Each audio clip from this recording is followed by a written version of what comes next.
5. Event rules. E. This section includes general rules which apply from the beginning of the public schedule when teams arrive through the end of the event with departure from the venue. They are high-level rules intended to promote an orderly and safe experience for all participants. The event director may specify additional restrictions beyond those listed here based on local venue requirements. Safety is always paramount, and many rules are intended to establish norms at each event that will mitigate injury risk to all participants. The event director has the final decision authority for all safety-related issues within a venue. 5.1. General rules. The rules below apply throughout an event from the beginning of the public schedule when teams arrive through the end of the event with departure from the venue. Universal violation note: a violation of any event rules E will result in a verbal warning. Egregious or subsequent violations will be addressed by the head referee, the lead robot inspector, LRI, and/or event director, and may result in disqualification for the team from matches and awards. Criminal behavior will not be tolerated and will result in removal of individuals involved and/or disqualification for the team from the event. Additional rule-specific violations, if applicable, are listed with their corresponding rule. E101. Personal safety comes first. All team members must observe the following safety practices throughout the event. A. Wear safety glasses or safety-rated glasses with side shields. ONSI approved, UL listed, CE, N166 rated, AS/NZS certified or CSA rated, while in and around the playing field and in the pit area. Clear or lightly tinted safety glasses are preferred. Shaded glasses are allowed for those who need them and do not require a specific accommodation request. The only instances where teams are not required to wear safety glasses are in their first 10 minutes of their event load-in. And for the first 10 minutes, pits are open each day of the event as long as they're not working on the robot or setting up their pit. B. Wear closed-toed heeled shoes.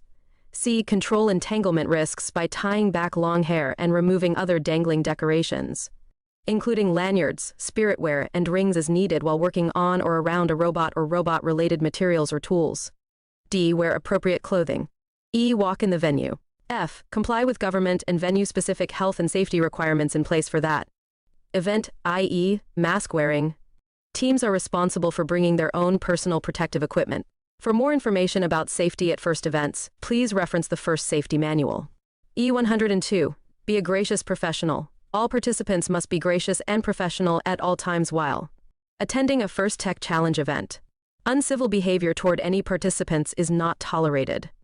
Examples of inappropriate behavior include, but are not limited to: A. Use of offensive language or other uncivil conduct towards someone. B. Intentionally blocking the view of other participants or spectators for an extended period. Team members momentarily holding up team signs while directly supporting their team is not considered a violation of this rule. And C. Jamming or interfering with the remote sensing capabilities of a robot or the field while in open-access spectator seating areas. Examples of remote sensing capabilities include, but are not limited to: vision systems, acoustic rangefinders, sonars, and infrared proximity sensors. Use of imagery that, to a reasonably astute observer, mimics the April tags employed on the field is a violation of this rule. Examples of particularly contemptible behavior that may result in ejection from the event include, but are not limited to, the following: A. Assault, e.g. throwing something that hits another person even if unintended. B. Threat, e.g. saying something like, "If you don't reverse that call, I'll make you regret it." C. Harassment, e.g. badgering someone with no new information after a decision has been made or a question has been answered. D. Bullying, e.g. using body or verbal language to cause another person to feel inadequate or unsafe. E. Insulting, e.g. telling someone they do not deserve to be on a team. F. Swearing at another person versus swearing under one's breath or at oneself. And G. Yelling at another person's in anger or frustration. E103. Children with adults, please. Children under 12 must be accompanied in the pits by an adult at all times. E104. Respect the venue. Teams may not damage the venue, including but not limited to bleachers, floors, walls, railings in any way. This includes littering with team giveaways including candies, flyers, and stickers. E105. Teams must check in. An adult team member must check in at the pit administration station, or the designated check-in location, no later than 45 minutes before qualification matches are scheduled to start unless otherwise specified or approved by the event director. Violation, failure to check in, may result in a team not participating in the event. E106. Event resources are for competing teams only. Only teams registered for an event may use that. Events competition field, practice field, and inspection, unless pre-approved by the event director or the program delivery partner. Host teams supplying practice field elements and/or machine shop resources may use them. However, teams registered for that event must be granted priority. E107. Practice only when where permitted. Teams may only practice with their robot in their pit space, in the designated event practice areas, or while in a practice match. Teams may not set up their own practice equipment outside their pit in other areas of the event venue. When practicing in their pit, safety must remain the top priority. If the event director determines a pit practice setup is unsafe or interferes with activity in adjacent pits or aisles, the team must discontinue the activity. E108. Work in designated areas only. At the event venue, teams may only produce fabricated items as follows: A. In their pit area, B. In another team's pit area with permission from that team, C. While queued for a match or practice field, given space constraints extra scrutiny regarding safety is required, D. Any area designated by event staff, e.g. playoff pit area, or E. As permitted at provided machine shops that are available to all teams. E109. Some things do not belong at events. Do not bring or use the following: A. Skateboards, B. Hoverboards, C. Drones, D. Bottled gas tanks, e.g. helium, E. Noisy devices or noisemakers such as floor stompers. Whistles and/or air horns, F. Walkie-talkies, G. Scooters, except for those used for accommodations. E110. Do not arrange for additional utilities. Do not arrange for power, internet access, or phone lines from venue service providers or attempt to use venue internet connections reserved for event purposes, e.g. first event management software or webcasting. E111. Do not sell stuff. Teams may not conduct sales at an event. This includes but is not limited to raffle tickets, food, hats, shirts, candy, water, soft drinks, fruit, or any promotional products unless specifically allowed by the event director. E112. Make first loud, but with restrictions. Do not invite or bring live bands to play in the audience. Do not play loud music. E113. Hang banners with care. Be respectful when hanging your banners. A. Do not cover or move other team or sponsor signs already in place. B. Share the available space fairly with other teams. C. Do not obstruct the view of spectators. D. Get permission from the event director before hanging banners outside of your pit. E. Hang signs and banners in a safe manner. F. Banners hung outside team pits must not be larger than 25 feet. 2. 2.3M2. We encourage teams to bring team flags and/or signs for display in their pits and/or the arena. Respect venue-specific rules regarding sign location and hanging methods. At the end of the event, safely remove all signs and anything used to hang the signs, tape, string, etc. E114. Limit flag and flagpole size if used in the arena. Flags and flagpoles may not be of unreasonable size and weight if they are going to be used around the field. As a guideline, reasonable flags are less than 3 feet by 5 feet, 91 centimeters by 152 centimeters in size, and weigh less than 2 lbs. Approximately 907 g. Reasonable flagpoles may not be more than 8 feet, 243 centimeters long, and must weigh less than 3 lbs. Approximately 1,360 g. E115. No firearms or other weapons. Firearms or other weapons are prohibited at all first events for all first programs, including without limitation, all official first events posted here. This rule includes prop or simulated weapons, which appear to be real. This policy does not apply to law enforcement or venue security personnel. E116. Inspection required for practice field access. A team may only use a practice field with a robot that has passed an initial, complete inspection. This rule only applies to events not using scheduled inspection times. E117. Do not record first staff or volunteers at the event without their consent. Teams and their guests may not record interactions with first event staff or anyone at an event without the person's consent. First event staff and volunteers are empowered to excuse themselves from an interaction in which they are being recorded after declining consent. Laws regarding recording of conversations vary state to state and country to country, and in some cases recording without consent may be criminal. Introducing the idea of recording a conversation with an implied reason of proving someone's error can escalate a discussion and is likely to increase its adversarial nature. 5.2. Rarely, some events host a machine shop or open their team's build space. During specific hours, see the event public agenda to help teams with repair and fabrication of their robot. Machine shops are typically sponsored by the local host organization. In most cases, the machine shop is on site and readily accessible to all teams. All competing teams should have access to the same resources. Machine shops and host team build spaces. 5.3. Wireless Rules E301. No wireless communication. Teams may not set up their own Wi-Fi 802.1, 1A BGN XXB. Wireless communication, e.g. access points or ad hoc networks, Bluetooth or any other communication systems, using 2.44s or 5G wireless in the venue. A wireless hotspot created by a cellular device, camera, smart TV, etc. is considered an access point. Some smart TVs have access points enabled by factory default.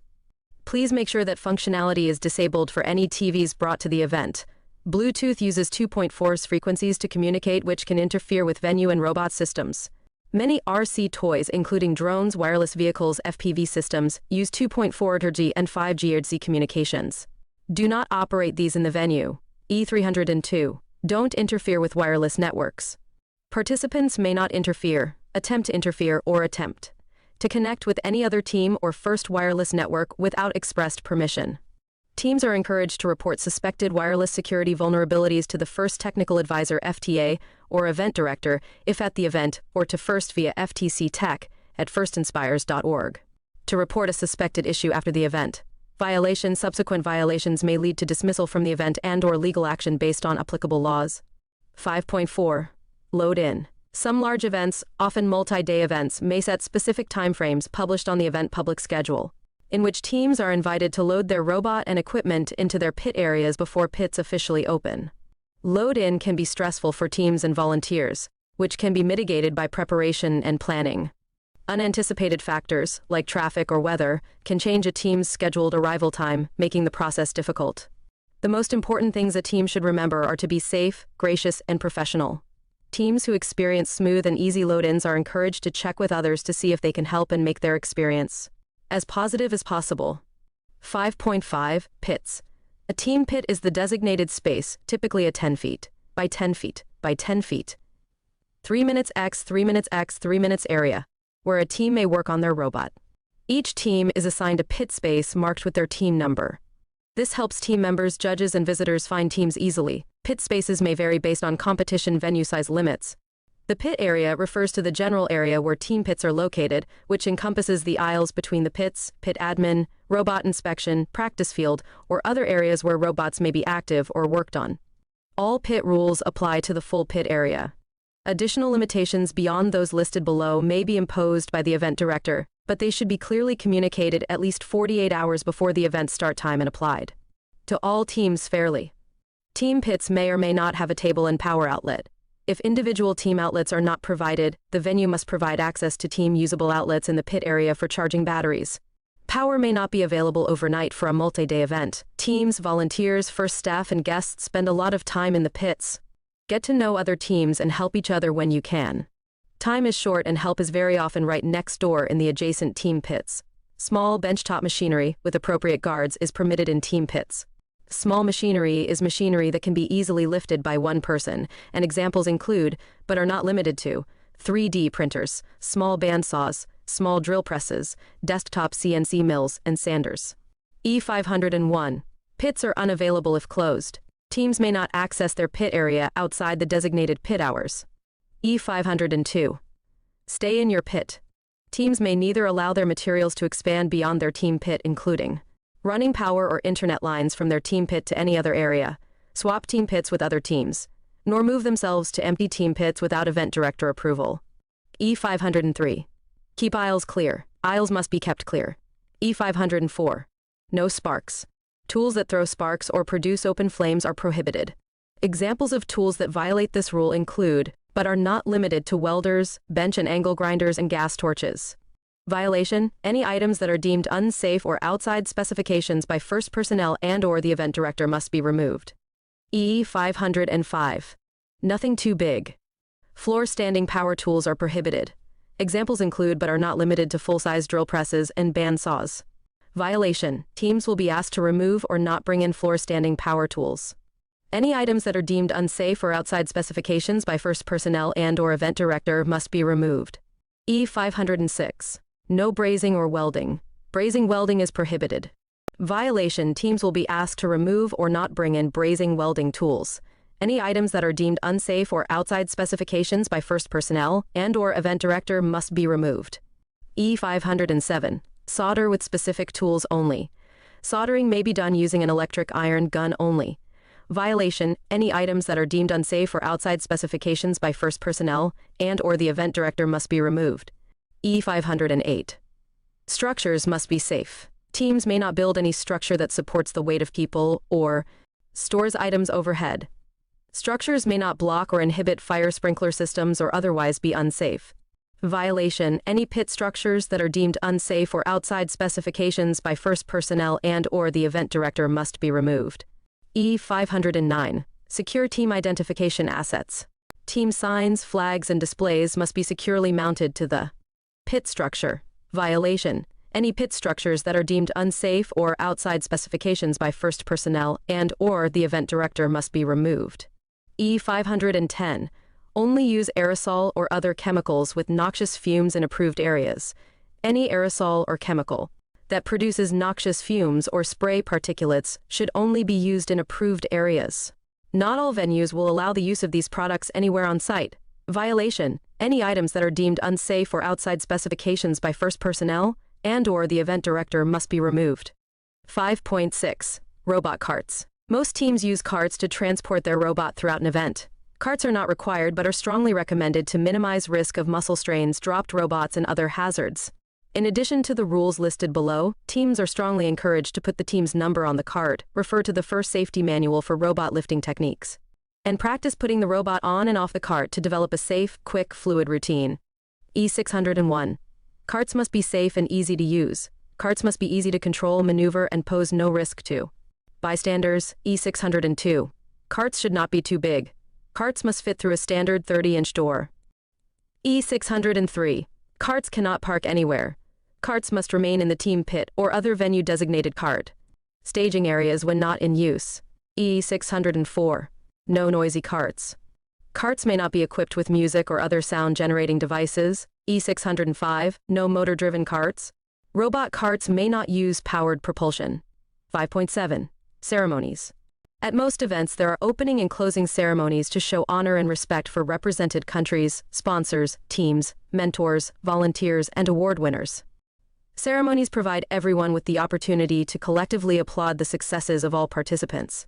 They also give teams a chance to meet the volunteers and other people and sponsors involved with the event. Closing ceremony elements are at the end of most events and are integrated into and presented between playoff matches. At the award ceremony, first presents trophies and medallions to outstanding teams. All team members are encouraged to attend the ceremonies, be punctual, and show appreciation to volunteers that staffed the event. E701. Quiet in the pits during ceremonies. During ceremonies outside of playoff matches, team members may not A. Use power tools, B. Use loud hand tools, hammers, saws, etc. C. Shout, yell, or use loud voices, unless as a demonstration of approval during a ceremonial activity. E702. Pit person limit during ceremonies is 5. No more than 5 team members may be in the pits during ceremonies outside of playoff matches. Each team must have at least one representative observing ceremonies to be responsible to relay important information to the entire team. All teams are encouraged to have as many people in the stands for ceremonies as possible. This is important both to celebrate all who are recognized during ceremonies, but also to listen for important day of information from event organizers, which might be critical for your team. E703. Be respectful during anthems. Team members, including any remaining in the pits, should exhibit peaceful behavior during the presentation of all national anthems.